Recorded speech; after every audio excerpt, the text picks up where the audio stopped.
Hello students, welcome to my YouTube channel Vidhi education. आज के इस वीडियो में हम प्रतिभा पर्व मूल्यांकन वर्कशीट 2021-22 हेतु प्रोजेक्ट कार्य देखेंगे कक्षा 6वीं के लिए, जिसमें हम विषय गणित के बारे में देखेंगे प्रोजेक्ट कार्य। तो देखिए, प्रश्न क्रमांक 1 है, यहाँ पर भी उत्तर पुस्तिका है। उत्तर पुस्तिका विद्यार्थी द्वारा भर दी जाएगी। फिर देखेंगे प्रश्न क्रमांक पहला है, निर्देश है कि विद्यार्थी इंच टेप या स्केल की सहायता से घर की वस्तुओं की लंबाई की जानकारी निम्न बिंदुओं के आधार पर नापकर सारणी में लिखें। देखिए, वस्तुओं के नाम दिए गए हैं। कुछ वस्तुएं हैं जैसे कि मेज, तो मेज वस्तु की लंबाई कितनी हो गई, 90 सेंटीमीटर। फिर अगली वस्तु है पुस्तक, पुस्तक की लंबाई 26 सेंटीमीटर हो जाएगी। फिर है माचिस की डिब्बी, इसकी लंबाई 5 सेंटीमीटर। फिर दरवाज़ा, इसकी लंबाई 150 सेंटीमीटर। कंपास बॉक्स, इसकी लंबाई हो जाएगी 17 सेंटीमीटर। और दर्पण, दर्पण की लंबाई 30 सेंटीमीटर हो जाएगी। फिर है अगला 7वें नंबर पर आ जाएगा दंपत्ति, इसकी लंबाई 32 सेंटीमीटर दंपत्ति। और फिर फोटो, फोटो की लंबाई 22 सेंटीमीटर। अभ्यास पुस्तिका, इसकी लंबाई हो जाएगी 20 सेंटीमीटर। और मोबाइल, मोबाइल की लंबाई 15 सेंटीमीटर। अब देखेंगे सेकंड, 1 मीटर से छोटी वस्तुओं के नाम एवं उसकी लंबाई लिखें। तो देखिए, वस्तुओं के नाम दिए गए हैं, यहाँ पर लिखा है हमने फोटो, फोटो की लंबाई 22 सेंटीमीटर या 1 मीटर से छोटा होता है, क्योंकि 1 मीटर बराबर होता है 100 सेंटीमीटर। 1 मीटर बराबर 100 सेंटीमीटर हो गया। तो हमको 100 सेंटीमीटर के अंदर पर वस्तुओं की यहाँ पर लंबाई लिखना है।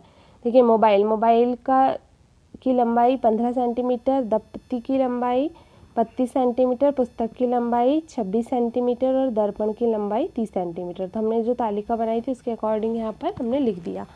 फिर अगला, 1 मीटर से लंबी वस्तुओं के नाम एवं उसकी लंबाई लिखे। तो हमने तालिका से देखा है, यहाँ पर दरवाज़ा 150 सेंटीमीटर, खिड़की 1 मीटर, मतलब यहाँ पर 100 सेंटीमीटर भी लिख सकते थे हम इसे।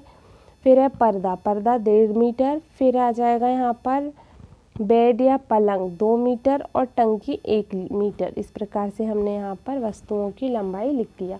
अब देखेंगे अगला प्रश्न नंबर 2। आप बाजार में निम्नलिखित 5 खाद्य सामग्रियों का मूल्य पता कीजिए। ज्ञात मूल्य की सहायता से 5 किलोग्राम, 2 किलोग्राम, 500 ग्राम, 250 ग्राम सामग्री खरीदने में कितने रुपए लगेंगे, सारणी में भरिए। देखिए, खाद्य सामग्री का नाम यहाँ पर दिया गया है और खाद्य सामग्री का मूल्य प्रति किलोग्राम रुपए में दिया गया है। तो देखिए, गेहूं, गेहूं का मूल्य यहाँ पर, देखिए यहाँ पर गेहूं का मूल्य दिया गया 18 रुपये प्रति किलोग्राम, मतलब 1 किलोग्राम गेहूं का मूल्य 18 रुपये। फिर चावल, चावल का 20 रुपये प्रति किलोग्राम। शक्कर, शक्कर का मूल्य है 35 रुपये प्रति किलोग्राम। और तुअर दाल का मूल्य है 100 रुपये प्रति ग्राम। तो देखिए, इसके आधार पर यहाँ पर हम भरेंगे किलोग्राम में गेहूँ। तो गेहूँ का 250 ग्राम का, तो देखिए यहाँ पर 1 किलोग्राम 18 रुपये का है, तो 250 ग्राम कितने का हो जाएगा, 4.5 रुपये का। फिर चावल, 250 ग्राम चावल 5 रुपये का हो जाएगा, क्योंकि 1 किलोग्राम चावल कितने का है, 20 रुपये का है। तो यहाँ पर 250 ग्राम मतलब 1 पाव जो है चावल वह 5 रुपये का हो जाएगा। फिर शक्कर, तो शक्कर यहाँ पर 8.75 पैसे की हो जाएगी। फिर तुअर दाल 250 ग्राम 25 रुपये की हो जाएगी। फिर अगला है 50 ग्राम, 500 ग्राम, 500 ग्राम मतलब आधा किलो। तो यहाँ पर गेहूं का मूल्य हो जाएगा 9 रुपये, चावल का मूल्य 10 रुपये हो जाएगा और शक्कर का मूल्य 17.5 रुपये और तुअर दाल का 50 रुपये। तो यहाँ पर आधा मूल्य हो जाएगा। फिर 2 किलोग्राम मतलब दुगना हो जाएगा। तो देखिए, 18 रुपये का यहाँ पर 18 रुपये प्रति किलोग्राम का गेहूं था, तो इसका दुगना हो गया 36 रुपये। तो 36 रुपये का गेहूं हो जाएगा। चावल 40 रुपये का हो जाएगा। शक्कर 70 रुपये की हो जाएगी 1 किलोग्राम। शक्कर 35 की थी, तो 35 का दुगना 70 हो जाएगा। फिर तुअर दाल 200 रुपये की हो जाएगी। फिर 5 किलोग्राम मतलब हम 1 किलोग्राम में 5 का गुणा कर देंगे। तो देखिए यहाँ पर 18 किलोग्राम था किसका, गेहूं का मूल्य, इसमें हमने 5 का गुणा करे तो 18 पंचे 90, तो 5 किलोग्राम गेहूं का मूल्य 90 रुपये हो गया। इसी प्रकार से चावल 20 रुपये किलोग्राम चावल था, तो यहाँ 5 का गुणा करेंगे तो यहाँ पर 100 रुपये का क्या हो जाएगा, चावल। इसी प्रकार से शक्कर 35 रुपये की 1 किलो शक्कर थी, तो इसमें हम 5 का गुणा करेंगे तो 5 25 की 5, हासिल का 2 और 5 दिया 15 और 2 17, मतलब 175 रुपये की क्या हो गई, शक्कर हो गई। और तुअर दाल का मूल्य 100 रुपये था 1 किलो का, तो यहाँ पर 5 का गुणा कर देंगे तो यहाँ 500 आ जाएगा, तो 500 रुपये की क्या हो गई, तुअर दाल। इस प्रकार से हमने यहाँ पर सारणी भर दिया।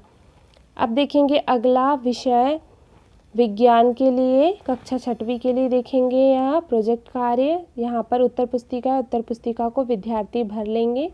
देखेंगे प्रश्न क्रमांक पहला, आपके एवं आपके परिवार द्वारा उपयोग किए जाने वाले जल की मात्रा की गणना करना। पहला देखेंगे, नीचे दी गई सूची अनुसार व्यय किए गए जल की कुल मात्रा की गणना कीजिए। देखिए तालिका बनी हुई है जिसमें दिया गया है आपके द्वारा किए जाने वाले दैनिक कार्य क्या क्या हो सकते हैं, यहाँ पर दिया गया है। फिर आपके द्वारा प्रतिदिन व्यय किए जाने वाले जल की मात्रा लीटर में लिखना है आपको। फिर आपके परिवार द्वारा व्यय किए जाने वाले जल की मात्रा, इसको यहाँ पर लीटर में लिखना है। फिर सप्ताह में कुल व्यय किए जाने वाले जल की मात्रा लीटर में यहाँ पर लिखना है। और फरवरी 2021 में कुल व्यय किए जाने वाले जल की मात्रा लीटर में यहाँ पर हम लिखेंगे। तो देखेंगे यहाँ पर सबसे पहले है दांत साफ करने में। तो देखिए दांत साफ करने में आपके द्वारा 2 लीटर पानी लगा, आपके परिवार द्वारा 100 लीटर, एक सप्ताह में 70 लीटर और फरवरी 2021 में 280 लीटर। इस प्रकार से यहाँ पर बना लिया हमने फिर तालिका। फिर अगला है नहाने में। तो नहाने में 10 लीटर आपको पानी लगा, आपके परिवार को 50 लीटर और यहाँ पर क्या था सप्ताह में, तो सप्ताह में आपको 350 लीटर और फरवरी 2021 में 1400 लीटर। फिर शौचालय जाने के लिए 8 लीटर आपको लगा, आपके परिवार को 40 लीटर पानी लगा, एक सप्ताह में 280 लीटर लगा आपके परिवार को और यहाँ पर फरवरी 2021 में 1120 लीटर पानी। फिर है अगला पीने।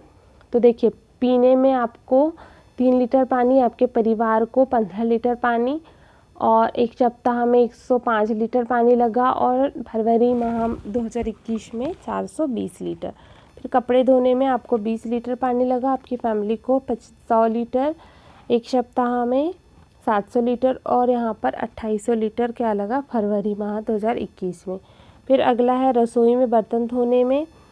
तो देखिए रसोई में बर्तन धोने में आपको 2 लीटर पानी, परिवार को 10 लीटर और यहाँ पर सप्ताह में 70 लीटर और फरवरी 2021 में 280 लीटर। फिर अगला है भोजन पकाने में आपको 2 लीटर पानी, आपके परिवार को 10 लीटर, सप्ताह में 70 लीटर, 280 लीटर फरवरी 2021 में। फिर फर्श की धुलाई में 3 लीटर पानी आपको लगा, परिवार को 15 लीटर, 105 लीटर सप्ताह में और 420 लीटर फरवरी 2021 में। वाहनों की धुलाई में 10 लीटर पानी आपको लगा, आप यहाँ पर परिवार में भी 10 लीटर ही लगेगा और यहाँ पर 70 लीटर पानी सप्ताह में और 196 लीटर आपको यहाँ पर फरवरी 2021 में लगा। तो इस प्रकार से आप सारणी भर सकते हैं। फिर सेकंड है वर्ष 2021 में आपके परिवार द्वारा व्यय किए जाने वाले जल की मात्रा लिखिए।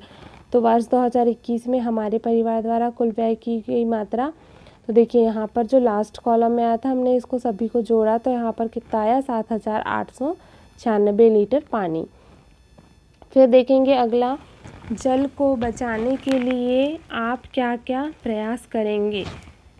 तो देखिए उत्तर हो जाएगा पहला पॉइंट कि जल संरक्षण के लिए ब्रश करते समय, बर्तन धोते समय कम कॉफ़ी या कम पानी का खर्च करेंगे। फिर है अगला, शौचालय में बाल्टी के स्थान पर जग का प्रयोग करेंगे। फिर नहाने के लिए फव्वारा या शावर की जगह बाल्टी का प्रयोग करेंगे। फिर गाड़ी धोते समय पाइप की जगह जो जग का इस्तेमाल करेंगे। तो इस प्रकार से यहाँ पर हम पानी की बचत कर सकते हैं। फिर 4th नंबर पर आ जाएगा कि जल प्रदूषण के कोई 2 कारण लिखिए। तो देखिए, घरेलू बहिस्त्राव, जो घर में जो बेकार पानी जाता है या फिर जो यूजलेस पानी जाता है वह उसके कारण, और वाहित मल से भी क्या होता है, जल प्रदूषण। फिर अगला देखेंगे प्रश्न नंबर 2, आप और आपका मित्र मैदान में खड़े होकर अपनी एवं मित्र की छाया की लंबाई लिखिए तथा होने वाले परिवर्तन को अपने शब्दों में लिखिए। देखिए, अ नंबर पर आपकी वास्तविक लंबाई 5 फीट है, तो आपके मित्र की वास्तविक लंबाई 5 फीट 3 इंच है। तो छाया की लंबाई लिखना है यहाँ पर आपकी और आपके मित्र की। तो सुबह 8 बजे 3 फीट, तो आपके मित्र की 4 फीट। फिर 9 बजे 2 फीट, तो आपके मित्र की 3 फीट हो जाएगी। 10 बजे 3.5 फीट, तो यहाँ पर 4 फीट परछाई हो जाएगी आपके मित्र की। 11 बजे आपकी जो लंबाई है, आपके छाया की लंबाई 4 फीट है, तो आपके मित्र की 4.5 या 4.5 फीट हो जाएगी। और 12 बजे आपकी परछाई की लंबाई 3 फीट है, तो आपके मित्र की 3.5 फीट या 3.5 फीट हो जाएगी। फिर 1 बजे आपकी छाया जो है 4.5 फीट होगी, तो आपके मित्र की छाया 5 फीट हो जाएगी। 2 बजे आपकी छाया 4 फीट है, तो आपके मित्र की 4.5 फीट होगी। फिर 3 बजे आपकी छाया की फीट जो है छाया की लंबाई 3 फीट है, तो आपके मित्र की 3.5 फीट हो जाएगी। 4 बजे 2.5 फीट हो जाएगी और आपके मित्र की 3 फीट। और 5 बजे आपकी 2 फीट और आपके मित्र की 2.5 फीट हो जाएगी परछाई की लंबाई। अब अगला देखेंगे ब नंबर का प्रश्न, क्या आप अपनी छाया किसी अंधेरे कमरे में अथवा रात्रि में जब कोई प्रकाश नहीं होता तो देख पाते हैं? हाथों में छिपी आपके हाथ से जो छायाएं बन सकती हैं, जंतुओं को की छायाएं बनाकर चित्र द्वारा प्रदर्शित कीजिए।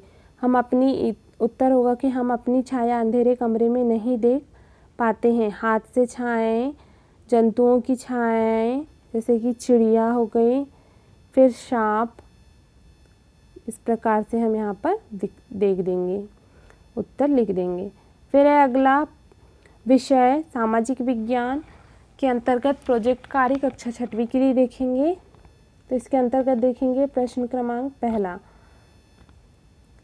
अपने विद्यालय का मानचित्र बनाइए जिसमें विभिन्न प्रतीक चिन्हों तथा दिशाओं का प्रयोग अवश्य किया गया हो।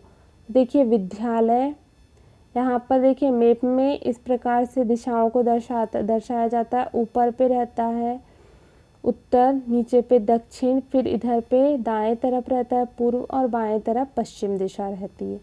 तो देखिए, विद्यालय का चित्र यहाँ पर बनाया गया है। नदी, सड़क, पेड़ पौधे, मंदिर, यहाँ रेलवे लाइन, सबको यहाँ पर दर्शाया गया है और विद्यालय का चित्र बनाया गया है। फिर है प्रश्न क्रमांक 2, किसी पुरानी इमारत या किले के बारे में जानकारी इकट्ठा या पता कर विवरण तालिका में लिखिए। बिंदु या प्रश्न और उत्तर है यहाँ पर। प्रश्न क्रमांक 1 देखेंगे, इमारत किले का नाम। आगरा का किला वह कहाँ स्थित है? तो यह उत्तर प्रदेश के आगरा में स्थित है। 3rd नंबर का पॉइंट, उसके निर्माण में किसकी सामग्री का उपयोग किया गया? तो ईंट का। फिर है यहाँ पर 4था नंबर का पॉइंट आ गया कि क्या इमारत किले में कोई चित्रकलाकृति का निर्माण किया गया है? उनके नाम लिखिए, तो नहीं आ जाएगा। फिर है अगला 5वें नंबर पे, वह इमारत कितनी पुरानी है? तो ये 1080 ईस्वी पुरानी है। फिर है अगला 6वें नंबर का पॉइंट कि आपने कैसे पता किया कि यह इमारत किस समय की बनी है? तो पुस्तकों से खोजकर इसका इतिहास जाना। फिर है अगला, उसका निर्माण किसके द्वारा कराया गया था? तो यहाँ पर आ जाएगा अकबर, सम्राट अकबर के द्वारा। फिर है 8वां, इमारत किले का निर्माण किस उपयोग के लिए किया गया था? तो इसे 1632 में मुगल सम्राट शाहजहां ने अपनी